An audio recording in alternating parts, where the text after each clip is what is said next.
Hello, c'est Romuald de marketing-humaniste.com.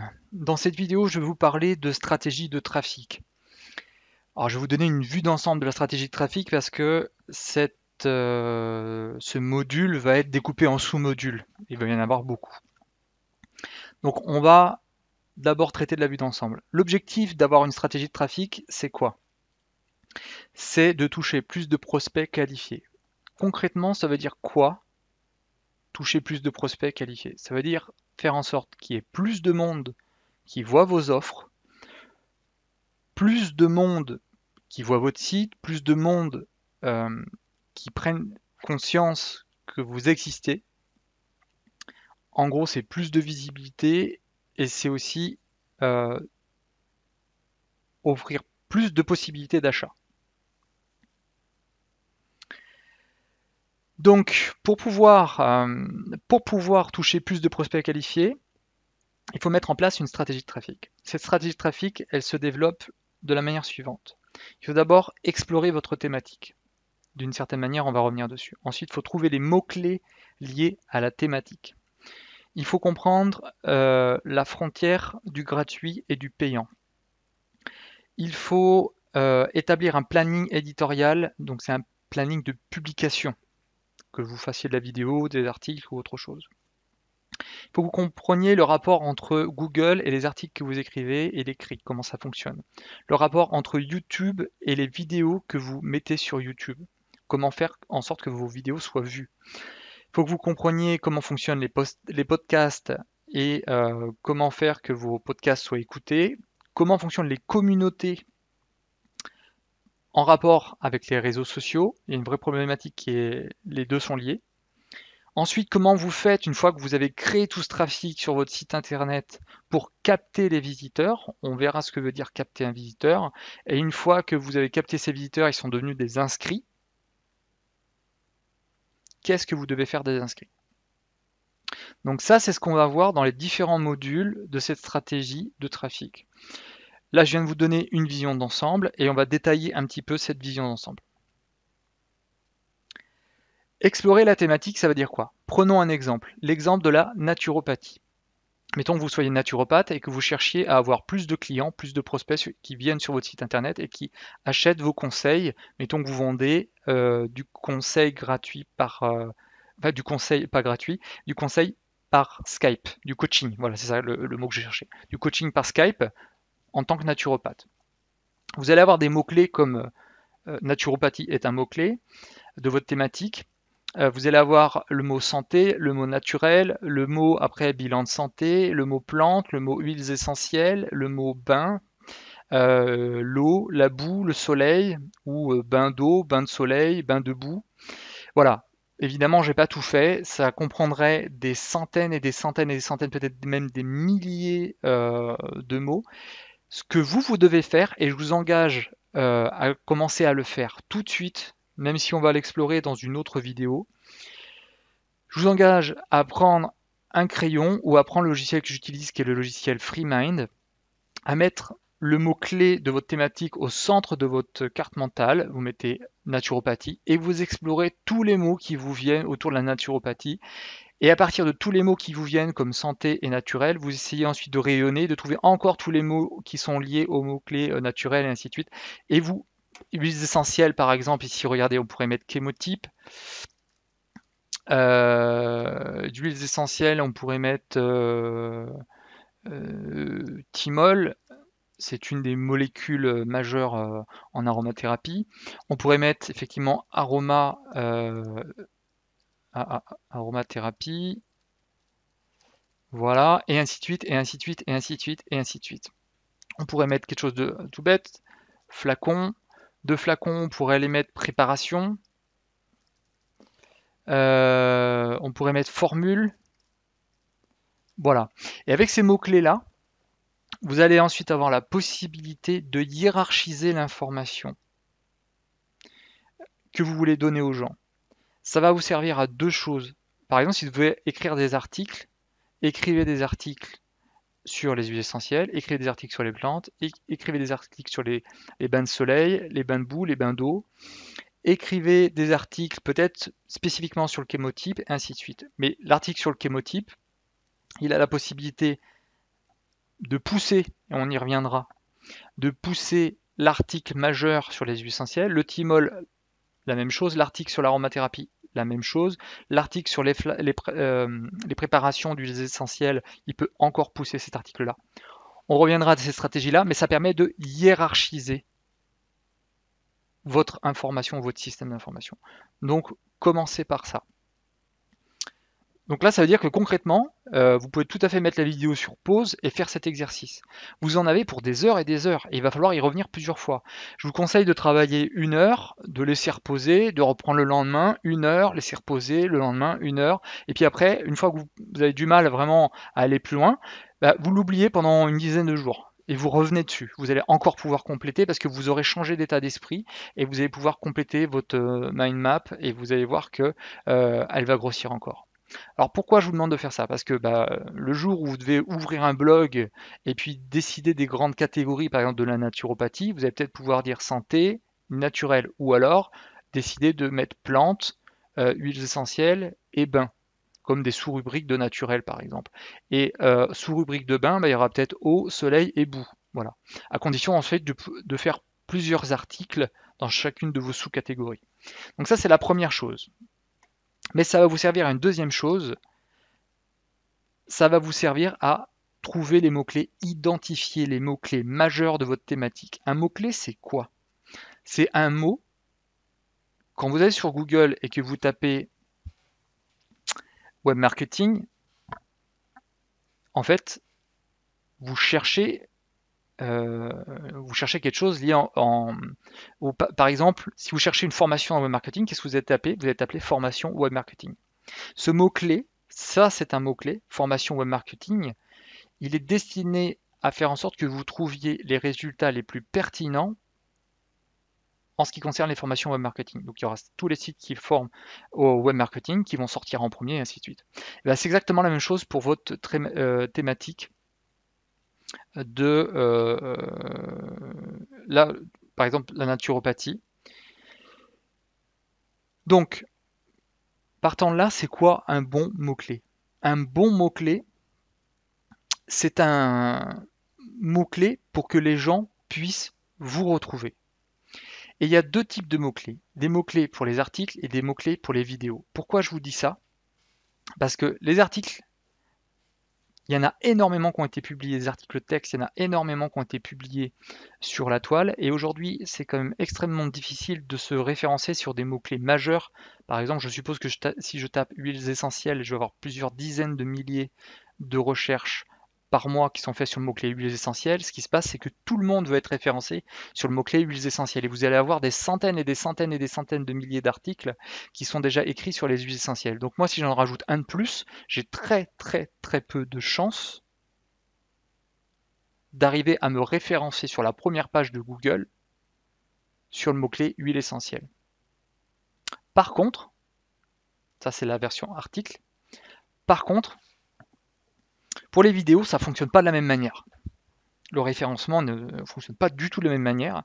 Et si vous êtes bon, d'ailleurs, il y a très peu de gens qui savent bien référencer une vidéo, et je vous dirai comment faire plus tard, pas dans cette vidéo, mais dans un autre module. Il y a beaucoup plus de place sur les vidéos. C'est-à-dire que là, vous pouvez tout à fait faire une vidéo sur les huiles essentielles et référencer votre vidéo sur le mot-clé huile essentielle et arriver dans 3 semaines ou dans un mois à être sur la première page de Google, dans YouTube, je veux dire, première page de YouTube sur le mot-clé huiles essentielles. Vous allez peut-être apparaître 5e, 4e, 2e, 1er. Ça, c'est vraiment réalisable. Par contre, le fait de vous vendre, le fait de vous référencer sur les articles texte, c'est beaucoup plus compliqué. C'est beaucoup plus subtil, beaucoup plus fin. C'est carrément un métier, c'est un métier de référenceur. Ça, c'était une première chose. Ensuite, comment les identifier en pratique, ces mots-clés? Je vous dirai ça dans le module sur trouver les mots-clés. Hop, on ferme ça. Autre problème qui est important dans la stratégie de trafic, c'est la notion de gratuit payant. Souvent, quand on fait une stratégie de trafic, si on donne tout en gratuit, on se dit ouais mais moi qu'est-ce que je vends après? Alors, il y a plusieurs extrêmes. Il y a vraiment plusieurs extrêmes. Il y a les gens qui donnent énormément en gratuit et il y a les gens qui donnent très peu en gratuit et qui vendent beaucoup de leurs informations. Mais la problématique, c'est que si vous donnez très peu en gratuit, comment les gens vont vous trouver? Parce que s'ils ne vous trouvent pas par le contenu gratuit que vous faites, comment les gens vont vous trouver? Alors, il y a des manières de faire pour qu'il n'y ait pas de publication de gratuit. Mais dans une stratégie de trafic, on parle beaucoup de gratuit. Euh, alors, je vais vous la donner, je vais vous l'écrire. C'est une stratégie de partenariat. Une stratégie de partenariat, là, vous êtes mettons que vous n'avez pas de blog, pas de site, rien du tout. Euh, Là, vous êtes en total payant. Parce que, mettons que vous ayez juste une page de capture, c'est-à-dire un formulaire de capture en disant laissez votre email, laissez votre prénom et puis inscrivez-vous. Les gens s'inscrivent. Vous contactez un partenaire. Mettons qu'il y a un partenaire qui a une liste avec 50 000 adresses mail de gens sur la naturopathie. Et il décide de recommander votre produit contre un pourcentage sur les ventes. C'est comme ça que ça se passe. Dans ce cas-là, il va faire un mail et il va recommander votre produit, il va recommander le fait que les gens s'inscrivent directement dans votre tunnel de vente. Effectivement, là, il n'y a pas de stratégie gratuite du tout. C'est en total payant. Mais avec ces stratégies-là, vous dépendez mais complètement de votre partenaire. Et si le partenaire il décide de vous prendre 50% sur vos ventes, il va vous prendre 50% sur vos ventes parce que vous n'avez pas le choix. Vous dépendez totalement d'eux. Une autre stratégie total payant, c'est la publicité par exemple. Je vais mettre ça là. Je vais faire comme ça. Total payant, c'est la pub. La pub Facebook, AdWords, l'emailing, la publicité. C'est-à-dire voilà, vous achetez, c'est encore pire, c'est un pire que total payant, c'est que vous dépensez de l'argent pour faire de l'argent. Mais la plupart du temps, vous pouvez pas ça ne marche pas toujours. Ni les partenariats, ni les stratégies de pub ne fonctionnent pas toujours. Ça marche pour quelques-uns. Et c'est des stratégies qui peuvent coûter très très cher. Donc vous êtes obligé d'avoir une stratégie de trafic pour amener, grâce au contenu gratuit que vous donnez, des gens sur votre site internet qui vont accepter ensuite d'acheter le contenu payant. L'autre extrême, c'est le total gratuit.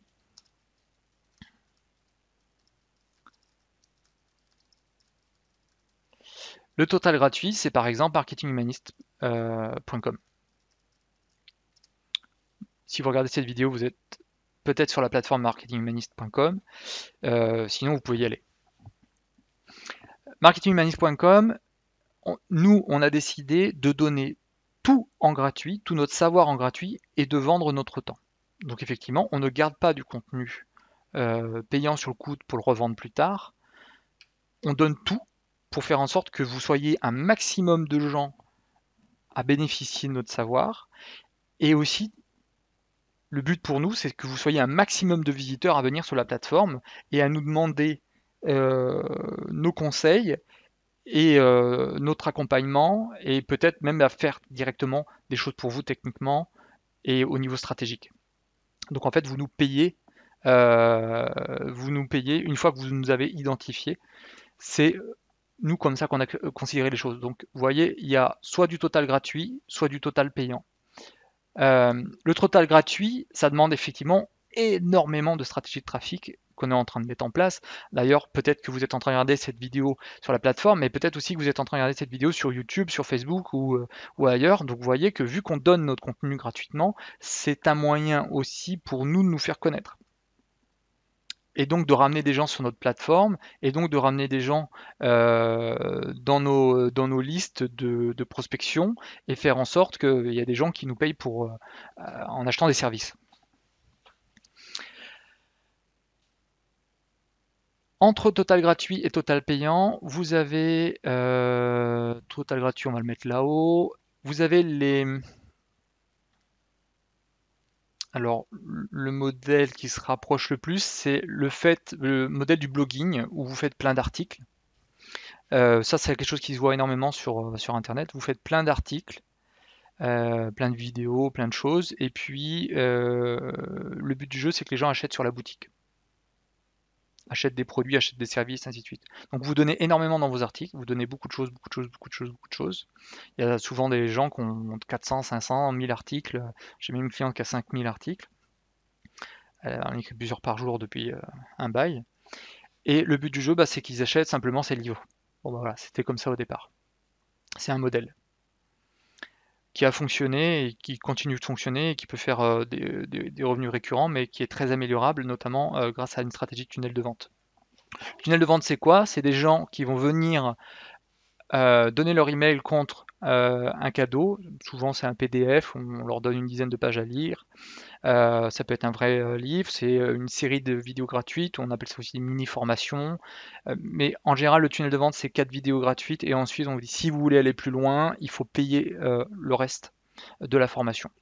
Ça ressemble un petit peu, c'est comme si vous aviez un MOOC qui est 10 modules, on vous en donne 4 en gratuit et puis les 6 autres, il faut les payer pour terminer la formation. Bon, ça, c'est un autre, un autre modèle. Donc, l'important là-dedans, surtout pour vous, c'est de décider, là, si vous aviez quelque chose à faire, c'est de décider qu'est-ce que vous allez donner en gratuit, qu'est-ce que vous allez donner en payant. Nous, chez Marketing Humaniste, on a décidé de donner tout notre contenu gratuitement et de vendre notre temps. Il y a des gens, vendre leur temps, ça leur plaît pas du tout parce que, je vais prendre un exemple caricatural, mais c'est souvent le cas chez nos clientes. Il y a beaucoup de nos clientes qui sont mères de famille et qui ont 35 ans ou 40 ans. Et puis, donner de leur temps, ça veut dire aussi donner beaucoup de leur temps. Des fois, c'est travailler vraiment 8 heures dans la journée. Or, leur perception de leur entreprise, c'est clairement de dire, moi, je travaille 3 heures dans la journée et après, basta. Je vais emmener les enfants à l'école, je vais chercher à l'école, je fais le goûter, je fais à manger, je les amène à l'association, je suis là pour mes enfants et c'est très très important d'être là pour mes enfants. Dans ces cas-là, effectivement, la stratégie du tout gratuit, c'est pas possible. Il va falloir décider de quelle est la partie que vous donnez en gratuit de votre savoir et quelle est la partie que vous allez donner en payant. Parce que vous n'allez pas avoir beaucoup de temps, vous allez avoir très peu de temps dans ce cas-là, si vous avez 3 heures par jour, à donner aux autres. Et ça ne suffira pas à vous rémunérer. Euh, si vous faites 1 heure de coaching par jour, par exemple, il va falloir vendre très très cher pour arriver à vous rémunérer. Et ça va être donc difficile à vendre. Mais si vous vendez 10 produits par jour à 97 euros, ça peut éventuellement être beaucoup plus simple. Donc, on est sur la vente de produits d'information. Dans ce cas-là, le modèle n'est pas celui de marketing humaniste, mais ce modèle classique des infopreneurs. Décidez aujourd'hui de quoi vous avez besoin, vous, dans votre boîte, dans votre vie, avec votre mari, avec vos enfants, avec vos contraintes, quelle vie vous voulez avoir et combien de temps vous voulez travailler. C'est très important de décider ça parce que ça va vous dire ce que vous allez pouvoir donner en gratuit et donc ça va vous dire ce que vous allez pouvoir chercher comme thématique et combien de temps vous devez passer à faire des vidéos, combien de temps vous devez passer à écrire des articles et ainsi de suite. Bon, j'ai beaucoup développé ce point-là, un peu trop d'ailleurs pour une vidéo d'introduction. Ensuite, une fois que vous aurez fait ça, vous aurez un planning éditorial. Dans une autre vidéo, je vous dirai comment le construire et surtout comment le suivre. C'est très important d'avoir un planning qui va vous dire j'ai telle vidéo à sortir, tel article à sortir, comment je gère ma communauté sur mes réseaux sociaux et ainsi de suite. Tout ça, ça s'organise. Il faut absolument que ça soit planifié. Donc vous avez un planning éditorial, ça sert à ça et on verra comment on fait pour le construire et le mettre en œuvre. J'ai beaucoup parlé de Google et quelque chose que vous devez comprendre, c'est que le fait de chercher à référencer des articles à l'écrit, c'est quelque chose, c'est une vision sur le long terme. Ça aura un impact sur le long terme. Si vous écrivez aujourd'hui des articles, il est fort probable que les premiers visiteurs qui viennent grâce à ces articles, ça ne sera pas avant 6 mois. Ça met un temps fou à se référencer. Et souvent, il faut attendre 1 an avant que le... 1 an si c'est bien fait. Entre 6 mois et 1 an, si c'est vraiment bien fait, pour avoir un retour sur investissement de votre stratégie d'écriture d'articles. C'est très important pour vous. Par contre, ça a un point positif qui est énorme et qui pour moi vaut toujours le coup du coup de le faire. C'est qu'une fois que vous avez mis en place cette stratégie, les articles vont continuer à vous rapporter mois après mois, année après année, du trafic. Et en fait, c'est comme si vous aviez des droits d'auteur, ça se cumule. Quand vous écrivez un livre, vous avez tant de droits d'auteur. 2 livres, vous touchez les droits d'auteur du premier livre et du second livre, et ainsi de suite. Tout ça, ça se cumule et ça devient de plus en plus enrichissant en fait. Et, de, et je dirais presque que c'est exponentiel. Donc la stratégie d'article, c'est sur le long terme, c'est pour une typologie de gens particuliers. Il faut aimer écrire, il faut être régulier, il faut être constant.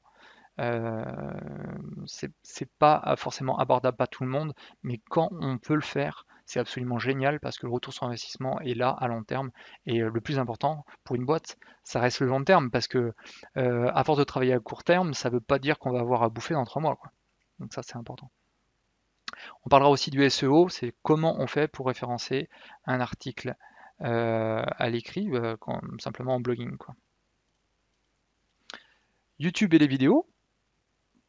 Si vous avez décidé de ne pas faire d'écrit et par exemple de faire des vidéos dans votre stratégie de trafic, il va bien falloir les mettre quelque part. Vous allez les mettre notamment dans YouTube. YouTube, c'est vachement intéressant parce que on n'est plus sur du long terme, on est sur du moyen terme et on a les mêmes avantages, euh, les mêmes points positifs que l'écrit. Je m'explique. Vous faites une vidéo maintenant, dans 3 mois, il est fort probable qu'elle soit référencée euh, dans YouTube, sur la première page de YouTube, et qu'elle vous rapporte du trafic tous les jours, tous les jours, tous les jours, mois après mois, année après année. Mais en plus de ça, c'est un autre avantage YouTube, c'est que si vous savez référencer, je vous montrerai comment faire, si vous savez référencer une vidéo, vous...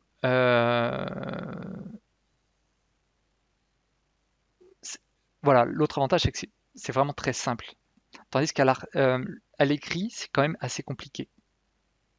Là, sur YouTube, c'est simple. Il y a une mécanique à faire, ça prend 15 minutes, et au bout de 15 minutes, tac, on laisse infuser, et puis 3 mois après, vous allez voir vos vidéos, vous faites, ah, je suis déjà à 3000 vues. Et voilà. Le podcast, ça je vous laisserai en discuter avec Thibaut, un expert des podcasts. Il a fait beaucoup de podcasts pour son premier business sur Internet et je ne maîtrise pas aussi bien que lui le sujet.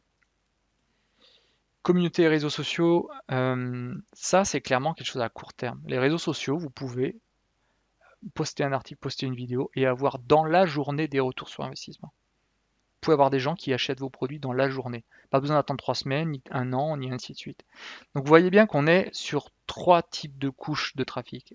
Une couche à court terme, une couche à moyen terme, une couche à long terme. Il faut travailler les 3 couches pour assurer la pérennité de votre entreprise. C'est très important. En tout cas, votre stratégie de trafic, de visibilité, de notoriété sur Internet. Et vous savez très bien que Internet, c'est l'avenir.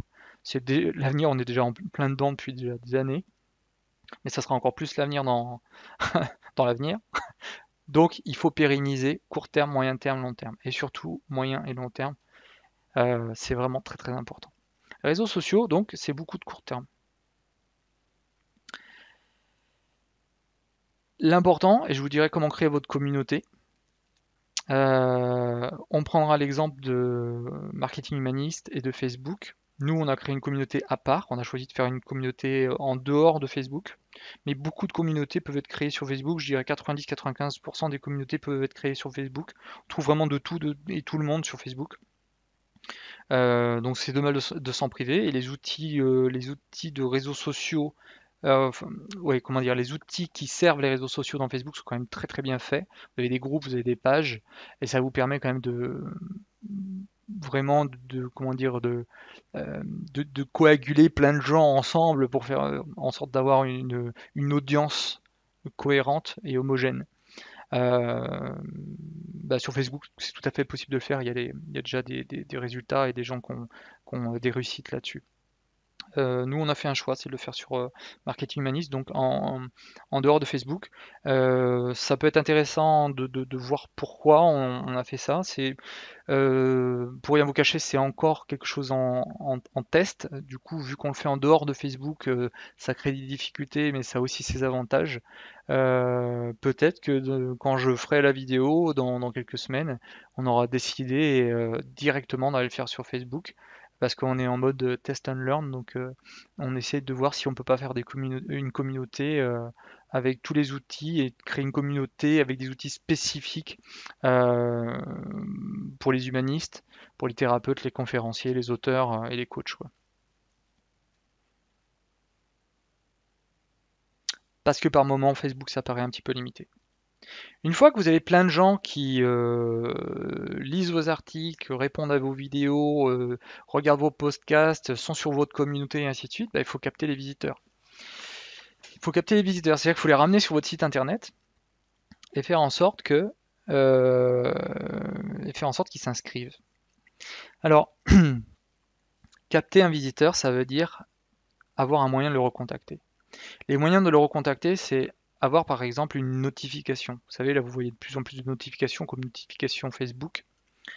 Euh, donc ça veut dire que, par exemple, si je sors un nouvel article, ce qui est bien, c'est que tous les gens qui ont dit oui à la notification, ils vont être notifiés du fait, hey, il y a un nouvel article sur mon site, viens donc le voir.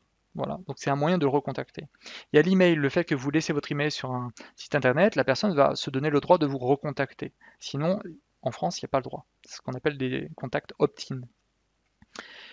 Vous pouvez laisser votre numéro de téléphone pour être recontacté par téléphone ou votre adresse postale pour être recontacté au niveau du courrier postal. Donc ça, c'est des moyens de recontacter les prospects. Mais quand vous n'avez pas de moyens, il y a aussi le retargeting. On en parlera.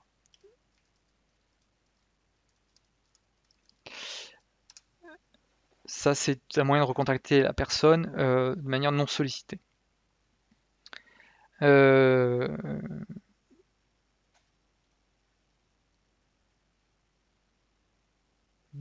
donc en fait, si vous n'avez pas la possibilité de recontacter les gens qui visitent votre site internet, qu'est-ce qui va se passer? Ils vont visiter votre site, euh, ils vont rien acheter, ou très peu, peut-être une fois sur 1000, et puis une fois sur 1000 ce sera déjà pas si mal. Et puis voilà, ça s'arrête. Si vous n'avez pas la possibilité de les recontacter, ça veut dire que quand il y a un nouvel article qui sort, eh ben, ils seront pas au courant.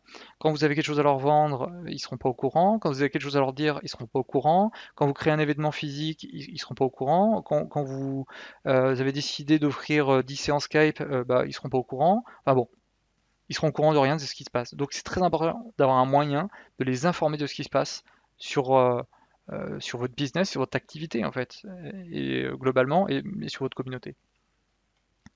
Une fois que vous avez capté les visiteurs comme ça, vous avez un moyen de les recontacter, ils se posent la question de bah, ok, mais du coup je fais quoi des inscrits? Et je fais quoi des inscrits? C'est toute la suite de la formation. On sort de la stratégie de trafic, on arrive à la fin de la stratégie de trafic, c'est-à-dire que la stratégie de trafic a résolu un problème, c'est de dire bah, il me faut plus de visiteurs qui sont captés. Donc on a capté plus de visiteurs, maintenant je fais quoi avec? Je fais quoi avec? Bah, j'attends, ça c'est le modèle de la newsletter classique sur un blog. Vous donnez votre email et puis vous attendez un mois, 2 mois, et au bout de 2 mois vous recevez une newsletter qui vous dit alors il y a ça de nouveau sur le blog. Bon ok, c'est un modèle, je pense qu'il a fait son temps. Ça peut être intéressant de le remettre au goût du jour par contre. Un autre modèle, vendre plus tard. C'est typiquement le truc du tunnel où vous dites aux gens, voilà, t'as vu, première vidéo, tiens maintenant, regarde la deuxième, quelques jours plus tard, regarde la troisième vidéo, ah, quatrième vidéo, t'as vu, j'ai un truc à vendre. Ça t'intéresserait pas de l'acheter? Eh ben si, vas-y, achète-le, ainsi de suite. Bon, je vous fais une vision caricaturale de la chose, très simpliste.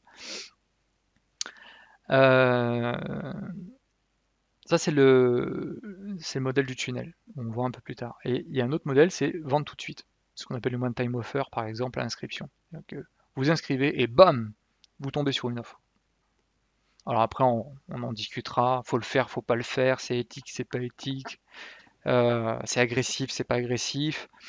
J'ai une tendance à considérer que ça fait beaucoup de pognon, mais c'est quand même très agressif et je pense pas que ça construise la relation à long terme avec votre audience. Euh, et il y a une autre manière de le faire qui est moins, enfin, que j'ai expérimenté, qui est moins déconnante et qui fonctionne mieux en plus. Et j'ai multiplié par deux mon taux de vente là-dessus. Bon voilà, ça on en reparlera aussi. Euh, il y a plein d'autres choses, effectivement. Il faut développer les tunnels, il faut développer les newsletters. Après, c'est quoi je fais quoi des gens que je peux recontacter? En fait, c'est comment je fais quoi des gens? En fait, je cherche à leur vendre mes offres, mais comment je fais pour vendre mes offres?